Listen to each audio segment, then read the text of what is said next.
साथ संगत जी, प्रेम से कहना।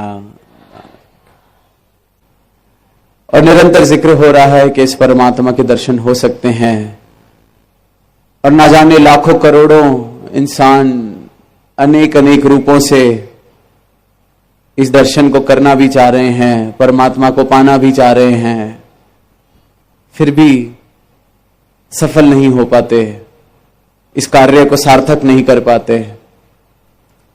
और इसलिए फिर लिखा है कि वस्तु कहीं ढूंढत कहीं, क्योंकि ढूंढ तो रहे हैं पर मालूम नहीं है ढूंढना कहां है। फिर ये भी पंक्तियां हम सुनते हैं कि मोह को कहां ढूंढे रे बंदे, मैं तो तेरे पास में। ना तीरथ में, ना मूरत में, ना एकांत निवास में, मोह को कहां ढूंढे रे बंदे, मैं तो तेरे पास में। इंसान जिस चीज से राजी है, जिस चीज को बचपन से करता आ रहा है, जिस चीज को उसने समाज से सीख लिया है, जिस विधि को उसने समाज से सीख लिया है, जिस विधि को करते करते अपने परिवार को, अपने बुजुर्गों को देखता आया है, उस विधि से वो राजी हो जाता है, उस कर्म कांड से वो राजी हो जाता है, उस तौर तरीके से वो राजी हो जाता है और उसी को फिर सच मानने लगता है। और फिर उसी में उसको लगता है कि एक दिन मुझे परमात्मा की प्राप्ति, इस परम सत्य की प्राप्ति भी हो जाएगी। बचपन से तीर्थ अगर जा रहा है तो उसको लगता है कि वो तीर्थ ही सच है। अगर बचपन से मूर्त के आगे सर झुका रहा है तो फिर मूर्त ही सच है। एकांत निवास में अगर बैठा है तो एकांत निवास में ही सोच रहा है कि शायद परम ज्ञान, परम सत्य की प्राप्ति आज हो जाएगी।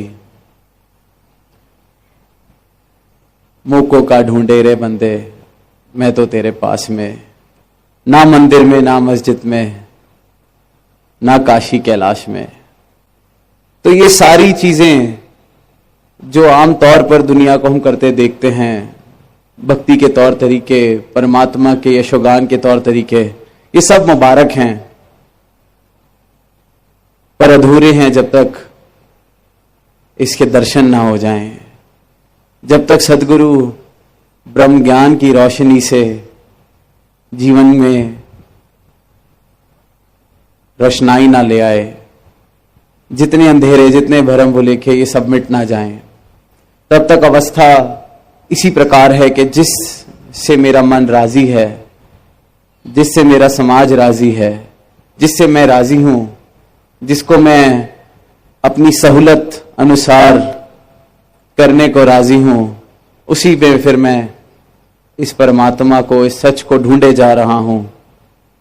और सारी ही दुनिया लगभग इसी प्रकार से चल रही है, क्योंकि फिर इतने सालों से जिसको मैं पूज रहा हूं, भज रहा हूं, उसको मैं कैसे मान लूं कि यहां से मुझे कुछ प्राप्त नहीं होने वाला है। ये भी मेरा एक अहंकार, मेरे मन का अहंकार बीच में आ जाता है सत्य की प्राप्ति के, क्योंकि मन राजी नहीं होता इस बात को मानने के लिए कि इतने वर्ष जिस मूर्ति के आगे सर झुकाया वो व्यर्थ ही गए। इतने वर्ष जो ये कर्म कांड किए, इससे तो कुछ हासिल नहीं होगा। और जहां मन राजी हो जाता है झुकने के लिए, वहां क्षण भर में सदगुरु इस विराट स्वरूप के दर्शन करा के मुझे इस परमात्मा से मिला देते हैं। मेरे जीवन को सही मायने में एक भक्ति मार्ग दिखा देते हैं।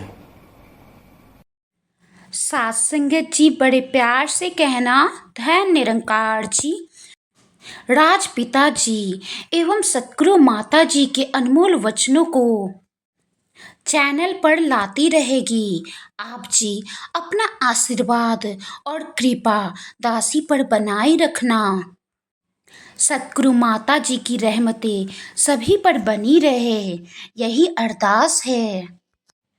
प्यार से कहना धन निरंकार जी।